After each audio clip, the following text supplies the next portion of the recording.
Donc après cette petite pause, on reprend, parce que c'était quand même de la nourriture solide, hein, je reconnais. Dans cette deuxième partie, nous allons analyser justement les arguments que les gens donnent en disant on peut quand même se remarier après le divorce. Le premier argument, vous vous y attendez peut-être, c'est l'infidélité permettrait le remariage. D'accord, on s'appuie sur le verset qu'on a vu tout à l'heure, hein, Matthieu 19, verset 9, où Jésus dit « Mais je vous dis que celui qui répudie sa femme, sauf pour infidélité, et qui en épouse une autre, comme un adultère. » Alors, je vais donner ici ma compréhension personnelle de ce passage. Ce n'est pas un dogme que je donne ici, mais c'est la façon dont moi je le comprends, et chacun peut se faire une opinion personnelle de ce passage-là. Parce qu'il me semble que l'on néglige sciemment un peu l'ordre des affirmations de Jésus dans ce qu'il dit. C'est-à-dire que Jésus place, si on regarde bien la structure de la phrase, Jésus place l'affirmation « sauf pour infidélité » après celui qui répudie sa femme. Et avant, et qui en épouse une autre.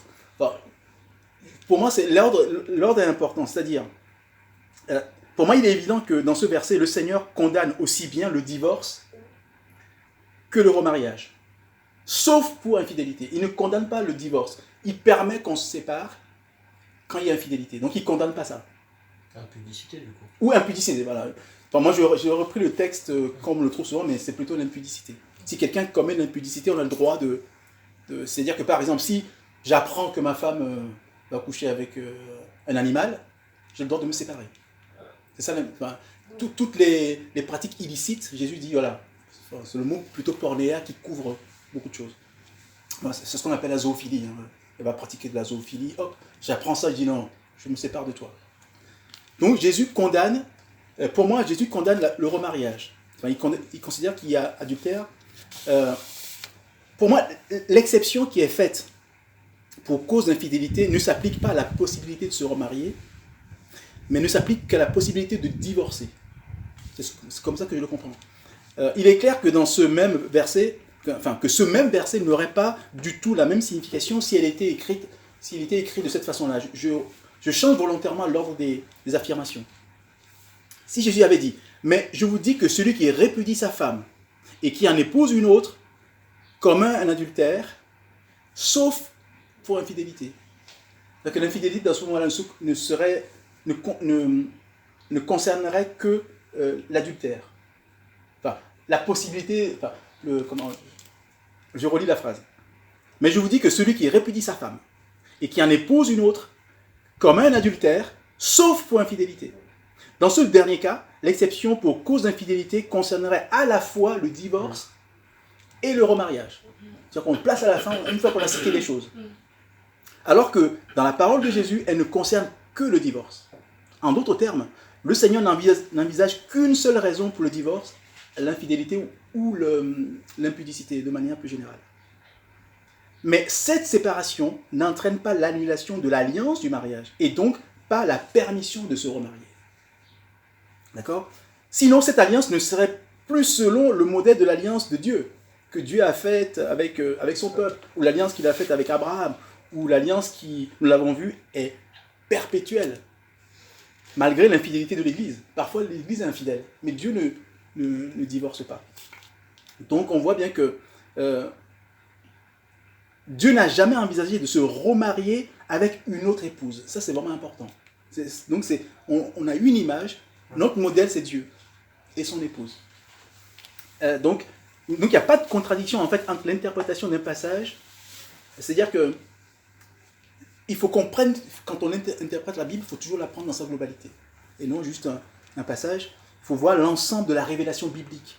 Parce qu'on va voir que, on a vu que dans d'autres passages, systématiquement, Paul a dit, dès qu'on se remarie, il y a adultère. Donc, on ne peut pas aller à l'encontre du reste des Écritures. Mais ceci dit, je dis bien que c'est ma compréhension des choses. Ce n'est pas un dogme que j'en fais. Hein. Chacun peut se mettre devant le Seigneur pour recevoir sa révélation. Voilà. Parce que je sais que c'est un sujet qui est lourd.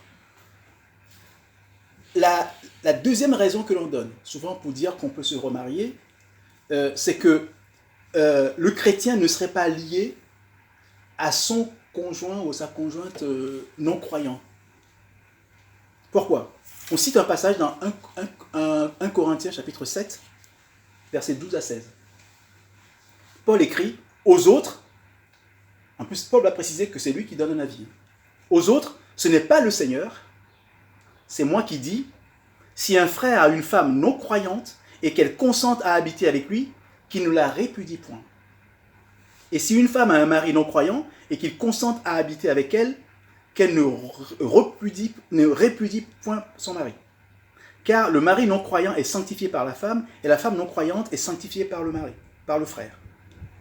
Autrement, vos enfants seraient impurs, tandis que maintenant ils sont saints. Si le non-croyant se sépare, qu'il se sépare. Le frère, c'est le passage sur lequel on s'appuie, donc je le relis. Le frère ou la sœur ne sont pas liés dans ces cas-là. Dieu nous a appelés à vivre en paix. Car que sais-tu, femme, si tu sauveras ton mari, ou que sais-tu, mari, si tu sauveras ta femme? Donc l'interprétation de ce passage non plus ne doit pas être faite en dehors de la révélation globale de la Bible. Le lien dont il est question ici, parce qu'on dit, dans ce cas-là, on n'est pas lié. Donc, on pourrait imaginer que ça veut dire que l'alliance n'existe plus. Donc le lien dont il est question ici ne peut être celui du mariage, qui lui sera rappelé plus loin au verset 39, qu'on a vu.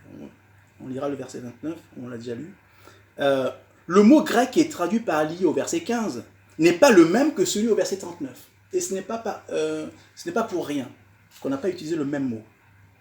Au verset 15, il s'agit du mot dédoulotai.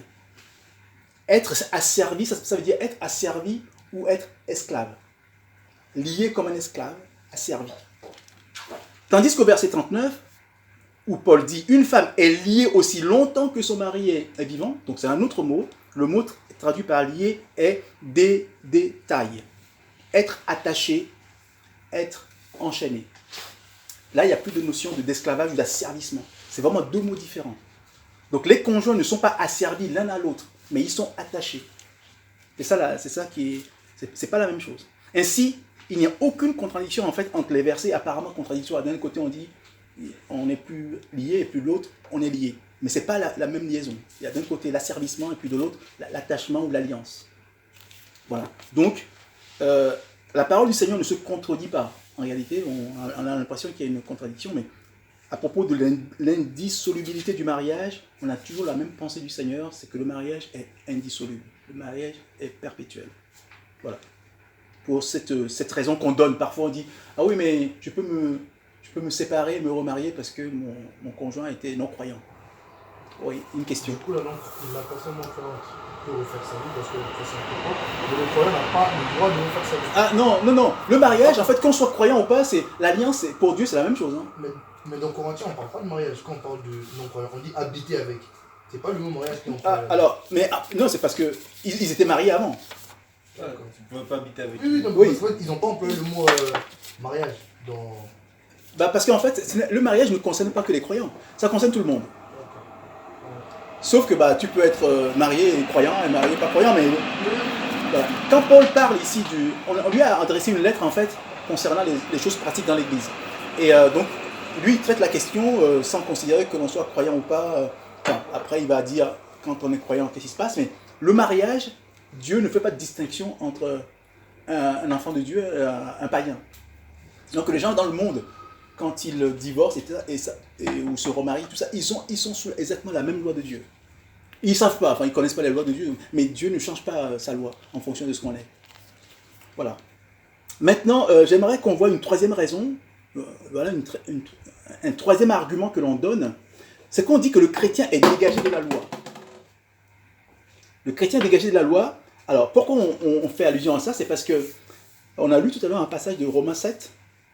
On va relire les 6 premiers versets de Romains chapitre 7, où Paul écrit « Ignorez-vous, frères, car je parle à des gens qui connaissent la loi, que la loi exerce son pouvoir sur l'homme aussi longtemps qu'il vit. Ainsi, une femme mariée est liée par la loi à son mari tant qu'il est vivant. Mais si le mari meurt, elle est dégagée de la loi qu'il a liée à son mari. Si donc du vivant de son mari, elle devient la femme d'un autre homme, elle sera appelée adultère. Mais si le mari meurt, elle est affranchie de la loi, de sorte qu'elle n'est point adultère en devenant la femme d'un autre. De même, mes frères, vous aussi, vous avez été appelés par le corps de Christ. De même, mes frères, vous aussi, vous avez été, par le corps de Christ, mis à mort en ce qui concerne la loi, pour que vous ne vous apparteniez... je perds mes mots là. Je reprends cette phrase-là. De même, mes frères, vous aussi avez été, par le corps de Christ, mis à mort en ce qui concerne la loi, pour que vous apparteniez à un autre, à celui qui est ressuscité des morts, afin que nous portions des fruits pour Dieu. Car lorsque nous étions dans la chair, les passions des péchés provoqués par la loi agissaient dans nos membres, de sorte que nous portions des fruits pour la mort. Mais maintenant, nous avons été dégagés de la loi, étant morts à cette loi sous laquelle nous étions retenus, de sorte que nous servons dans un esprit nouveau, et non selon la lettre qui a vieilli. Donc on dit, voilà, puisque nous avons été dégagés de la loi, je suis dégagé de la loi du mariage, quelque part, je suis dégagé de l'alliance du mariage. Parce qu'on a mis un verset qui disait, la femme est liée par la loi. Maintenant que nous sommes dégagés de la loi, nous sommes dégagés de tout ça. Donc, en fait, c'est que ceux qui utilisent ce passage pour tenter de justifier le remariage oublient, en guillemets, tout simplement la fin du verset 6, c'est-à-dire le contexte. En réalité, Paul rappelle tout d'abord le principe divin de l'indissolubilité du mariage pour nous montrer que seule la mort peut nous dégager du lien du mariage. Donc, il utilise le principe éternel de Dieu pour nous dire que, de même, nous avons été libérés de la loi par la mort de Christ. En fait, il fait une analogie entre les deux situations. Cela signifie que nous avons été libérés de l'obligation d'obéir selon la lettre, afin de pouvoir librement obéir selon l'esprit. C'est ça la différence. C'est pour ça qu'il termine par ce verset. Maintenant, nous avons été dégagés de la loi, étant morts à cette loi sous laquelle nous étions retenus, de sorte que nous servons dans un esprit nouveau et non selon la lettre qui a vieilli. On a été dégagés de la loi. Avant la loi, c'était des ordonnances strictes qu'il fallait suivre selon la lettre. Mais là, c'est un esprit que nous obéissons. C'est pour ça qu'il utilise cette analogie. Quatrième argument qui est donné, le chrétien est une nouvelle créature. Nous le savons, nous connaissons 2 Corinthiens chapitre 5, verset 17. Si quelqu'un est en Christ, il est une nouvelle créature. Les choses anciennes sont passées, voici toutes choses sont devenues nouvelles. Donc, on va utiliser ce passage, sorti de son contexte, pour justifier le remariage de ceux qui ont divorcé avant leur conversion. Donc on dit, mais puisque j'ai divorcé avant et que je suis devenu une nouvelle créature, tout ce qui était passé avant, c'est fini. Toutes mes alliances d'avant sont passées. Puisque les choses anciennes sont passées, donc on prétend que toute notre vie passée est comme enfouie dans la mort de Christ. D'accord ? Et nous pouvons commencer une nouvelle vie dans tous les aspects pratiques de notre vie, y compris dans le remariage.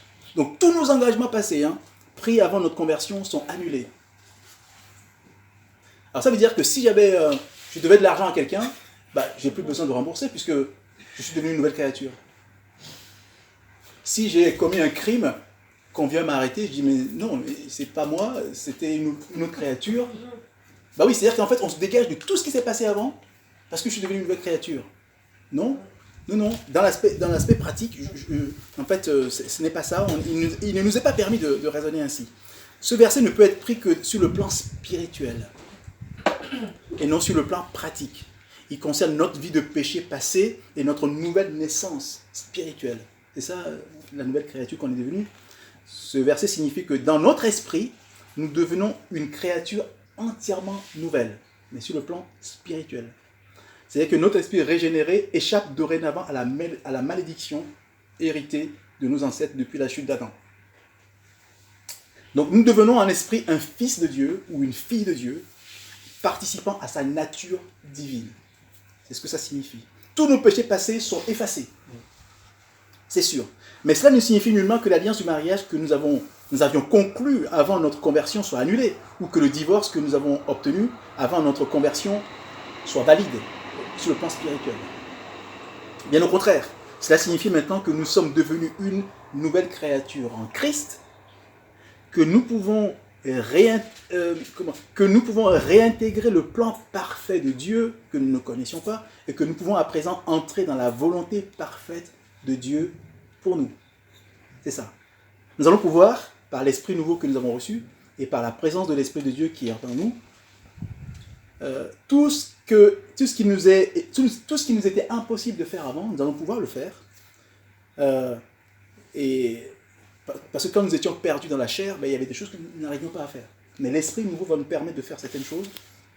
Et d'ailleurs, j'aimerais vous lire 2 Corinthiens 5, verset 21, où on va voir qu'est-ce qui est marqué. Donc, celui qui n'a point connu le péché, il a fait devenir péché pour nous, afin que nous devenions en lui justice de Dieu.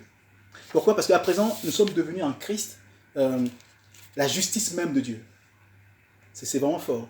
Nous pouvons, par la puissance de l'Esprit de Dieu qui demeure en nous, nous comporter comme l'aurait fait Jésus lui-même.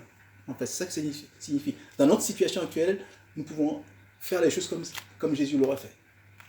Alors, donc tous nos engagements conclus avant notre conversion restent valables. Si je me suis engagé dans quoi que ce soit dans ma vie, si j'ai des dettes, je me suis engagé à faire des choses, je me suis marié, ces engagements restent valides. Voilà. Et qu'il s'agisse de nos engagements, que ce soit des engagements sociaux, financiers, professionnels, à plus forte raison, l'alliance du mariage demeure valide. Mais pas les engagements spirituels. Ah oui, bien sûr. Ah ouais, les engagements spirituels, c'est fini. Justement, c'est que la nouvelle créature que nous sommes devenus, elle est spirituelle. Donc tous nos engagements spirituels, c'est fini. Ça, c'est terminé. Si tu t'étais engagé à devenir l'héritier du grand sorcier du village, la fois que tu es converti, oui, mais je me suis engagé. Ouais. Voilà, donc, voilà. Maintenant, j'aimerais vous proposer un cinquième argument qui est donné, parce qu'il y a plein d'arguments pour tenter de dire, voilà, on peut se remarier quand même. On dit que tout le monde n'a pas le don de célibat. Donc ça, c'est important. C'est tout à fait légitime comme que l'on pense à cet argument-là, parce que l'apôtre Paul écrit dans toujours 1 Corinthiens chapitre 7, verset 7, « Je voudrais que tous les hommes fussent comme moi », parce que Paul était célibataire. Donc il dit, je voudrais que tous les hommes fussent comme moi. Mais chacun tient de Dieu un don particulier. C'est parce qu'il avait un don, le don de célibat. Donc il dit, mais chacun tient de Dieu un don particulier, l'un d'une manière, l'autre d'une autre. Donc on en fait remarquer à juste titre que Dieu, dans sa sagesse, donc les gens qui prennent cet argument-là, Dieu dans sa sagesse et dans sa bonté ne peut imposer la solitude à des personnes à qui il n'a pas lui-même donné préalablement le don nécessaire pour vivre seul. L'argument est tout à fait légitime. On est d'accord? Mais plus loin, Paul précise. 1 Corinthiens chapitre 7, chapitre 7 toujours, verset 11. Si la femme est séparée, qu'elle demeure sans se marier ou qu'elle se réconcilie avec son mari. La possibilité que Paul donne, si elle n'arrive pas à vivre seule, qu'elle se réconcilie avec son mari. On va dire, mais c'est pas toujours facile. Mais c'est ce que la Bible dit en tout cas. Il dit, soit elle demeure seule, soit elle se réconcilie avec son mari. Donc, ça veut dire qu'il n'y a pas la possibilité de dire, elle est seule, donc elle va chercher un autre homme. Si c'est trop dur, réconcilie-toi avec ton mari. Alors, je continue. Évidemment, cela peut parfois paraître irréalisable. Mais si c'est la volonté de Dieu, si c'est selon la volonté de Dieu, ce qui est impossible aux hommes est possible à Dieu. Encore faut-il le vouloir à soi-même. De dire, ok, ça c'est la volonté de Dieu, je veux entrer dedans. Et nous avons vu, il est aussi dit, nous connaissons ces versets-là, on les aime bien. Tout est possible à celui qui croit. D'accord? C'est Marc chapitre 9, verset 23 et Luc 18, verset 27. Mais quand il s'agit de ce cas-là du remariage, on oublie que tout est possible à Dieu et que tout est possible à celui qui croit. Alors, donc, au lieu de chercher à vivre ce que Dieu veut, en général,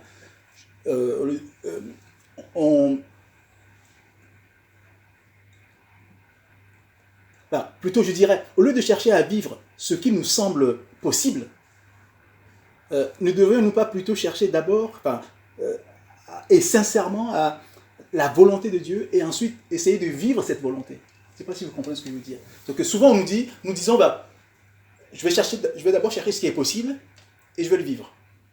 Au lieu de dire, quelle est la volonté de Dieu? Je vais vivre la volonté de Dieu, parce que tout est possible à Dieu. Mais on raisonne à l'envers. bon, si je vais d'abord chercher humainement ce qui est possible. Après, je dis à Dieu, bon, fais-moi vivre ça. Je vais te dire, mais qu'est-ce que Dieu veut? Et ensuite, Dieu, fais-moi vivre ce que tu veux. Parce que tout est possible à toi. Mais on ne réagit pas comme ça. On devrait plutôt demander à Dieu de nous aider à vivre ce que lui veut, même si ça nous paraît impossible.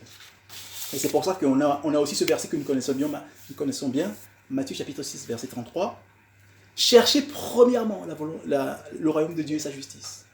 Et toutes ces choses vous seront données par-dessus. C'est-à-dire que nous devons d'abord chercher la volonté de Dieu, et après Dieu nous donnera ce qui est nécessaire pour vivre cette volonté. Mais nous ne raisonnons pas toujours comme ça. Donc pourquoi ne pas demander à Dieu de donner un cœur nouveau aux conjoints séparés, que l'on trouve invivable, parce qu'on dit, voilà, je ne vais pas me remettre avec lui parce qu'il a un cœur qui n'est pas vivable. Je peux dire, voilà, puisque Dieu me demande, j'arrive pas à vivre seul, donc je veux me remettre avec mon conjoint, mais il a un cœur trop dur. Mais pourquoi je ne demande pas à Dieu, mais puisque c'est ta volonté que je me remette avec lui, mais donne-lui un cœur nouveau. Mais on ne raisonne pas comme ça, on dit, bah, de toute façon, il est invivable, donc je ne me remets pas avec lui. Donc Dieu dit, voilà, soit on fait le choix de dire, je ne me remets pas avec lui parce qu'il ne m'intéresse plus, mais Dieu dit, à ce moment-là, tu restes seul. Mais si c'est trop dur pour toi, mais remets-toi avec lui. Donc voilà. Et je pense que Dieu est cohérent, je trouve. Et Dieu nous a fait une promesse aussi. D'ailleurs, c'est ce qui nous est arrivé quand on s'est convertis. Hein. Ézéchiel 36, verset 26, Dieu dit, je vous donnerai un cœur nouveau. Et je mettrai en vous un esprit nouveau. C'est Dieu qui fait la promesse. Donc, sur cette promesse, je peux dire, mais Dieu me fait tu l'as fait pour moi, puisque je suis devenu ton enfant, tu m'as donné un cœur nouveau, un esprit nouveau, fais-le de même pour mon conjoint. Voilà. Ce serait peut-être plus logique. Donc nous avons été sauvés pour devenir à notre tour des instruments pour le salut de nos proches, y compris notamment, à plus forte raison, le salut de la personne avec qui je m'étais lié en alliance. Donc je vais prier pour que Dieu amène cette personne à la repentance, pour que je puisse refermer la seule chair avec cette personne-là. Si on veut être dans le plan de Dieu, hein. Donc ce n'est certainement pas un hasard que Dieu a mis notre conjoint sur notre route. Ça, il faut bien le comprendre. Si on n'est pas enfant de Dieu, on ne le sait pas. Mais on sait que Dieu ne fait rien par hasard. Donc s'il a mis quelqu'un sur mon chemin, c'est parce qu'il a un plan. Nous l'avons lu aussi. Car que sais-tu femme si tu sauveras ton mari, ou que sais-tu mari si tu sauveras ta femme. Dieu a mis quelqu'un sur notre route pour que lorsque nous serons sauvés, nous puissions intercéder pour cette personne. C'est ça le plan. Donc je ne peux pas abandonner la personne comme ça. Dieu l'a mise sur mon chemin pour un plan. Et donc c'est à moi maintenant d'intercéder pour le salut de l'autre. Parce que Dieu m'a donné le salut. Donc nous sommes devenus des intercesseurs. Et 1 Corinthiens chapitre 7 verset 16 nous dit, non, c'est ce que je viens de dire d'ailleurs, donc il me semble que l'on devrait plutôt saisir l'opportunité de toute sa disponibilité conjugale lorsqu'on se retrouve seul, pour intercéder de tout son cœur et sans relâche pour son conjoint séparé. C'est-à-dire que quand on se retrouve seul, là on a du temps pour intercéder pour l'autre. Je suis disponible. Au lieu de dire, il faut rapidement que je trouve quelqu'un d'autre. Pourquoi Dieu a permis ça? Ok, maintenant je suis seul, je vais intercéder pour l'autre. Et on ne réagit pas toujours comme ça. Donc si le conjoint séparé ne revient pas aussi vite que l'on souhaite, comment tenir dans le célibat? Le Seigneur, dans sa sagesse et dans sa bonté, ne peut en aucun cas nous imposer des preuves au-delà de nos forces. Ça, nous le savons, nous connaissons bien ce verset, 1 Corinthiens chapitre 10, verset 13. Dieu qui est fidèle ne permettra pas que vous soyez tentés au-delà de vos forces. Mais avec la tentation, il préparera aussi le moyen d'en sortir afin que vous puissiez la supporter. Voilà, donc, Dieu va nous donner les moyens de réaliser ce que lui nous demande. Alors, j'aimerais conclure. J'ai dit beaucoup de choses assez vite parce qu'il y a beaucoup de choses à dire. J'aimerais juste conclure sur des points importants pour rappeler que l'alliance du mariage entre le mari et la femme est à l'image de l'alliance entre Dieu et Abraham, donc une alliance inviolable conclue dans le sang. Retenons que Dieu n'a jamais abandonné son alliance avec Israël. Alliance qui a été confirmée pour l'Église dans le sang de Jésus-Christ, après. Donc dans l'Évangile, on a vu que Jésus condamne le divorce et le remariage. Il condamne ce dernier parce qu'il entraîne l'adultère. C'est ce qu'on a entendu dans sa bouche. Et là, je dis bien que c'est ma compréhension personnelle sur ce point, parce que je sais que c'est un point difficile. Je n'en fais pas un dogme, mais que chacun se mette devant le Seigneur pour savoir ce que Dieu lui révèle sur le sujet. Moi, c'est ma compréhension. Hein. Je comprends que seule la mort peut dissoudre l'alliance. C'est ce que moi j'ai compris. Et les disciples ont si bien compris la pensée de Jésus qu'ils avouent ceci. Si telle est la condition de l'homme à l'égard de la femme, il n'est pas avantageux de se marier. On trouve ça dans Matthieu 19, verset 10. C'est quand Jésus leur explique cette histoire d'adultère et de remariage, ils disent « Waouh, si c'est tel le cas, c'est même pas la peine de se marier. » C'est beaucoup plus fort que ce qu'ils imaginaient. Nous devons comprendre ça aussi. En effet, si les gens comprenaient la portée vraiment spirituelle du mariage, ils y réfléchiraient à 2 fois avant de se marier. Les gens n'ont pas compris à quel point le mariage est quelque chose de fort. Et Jésus répond à ses disciples, « Tous ne comprennent pas cette parole, mais seulement ceux à qui cela est donné. Car il y a des eunuques qui le sont dès le ventre de leur mère, il y en a qui le sont devenus par les hommes, et il y en a qui se sont rendus tels eux-mêmes à cause du royaume des cieux. Que celui qui peut comprendre, comprenne. » Donc c'est à la fin, Matthieu 19, versets 11 et 12. C'est que tous ne comprennent pas vraiment la volonté de Dieu. Et nous savons que cette volonté est bonne, agréable et parfaite, mais seulement ceux à qui cela est donné comprennent. C'est ce que Jésus veut nous révéler. Donc Dieu, ne faisant pas d'acceptation de personne, donne ses révélations à ceux qui les lui demandent, dans la prière sincère et persévérante. Donc au lieu de se dire, moi je pense comme ça c'est plus logique, je vais plutôt aller demander à Dieu qu'est-ce qu'il veut, dans la prière sincère et persévérante jusqu'à recevoir la révélation de Dieu. Si nous aspirons sincèrement à connaître la pensée parfaite de Dieu concernant le divorce et le remariage, franchement nous finirons par être éclairés dans la prière, en se mettant devant Dieu. Et non seulement nous serons éclairés, mais nous comprendrons comment satisfaire pleinement le cœur de notre Père et répondre à ses exigences absolues, par l'esprit et non par la chair, ni par des prescriptions légalistes. Donc pour répondre à ces exigences absolues, certains se sont rendus eunuques eux-mêmes. C'est-à-dire, l'eunuque, c'est celui à qui on enlevait le sexe, donc qui ne pouvait plus avoir de relation sexuelle.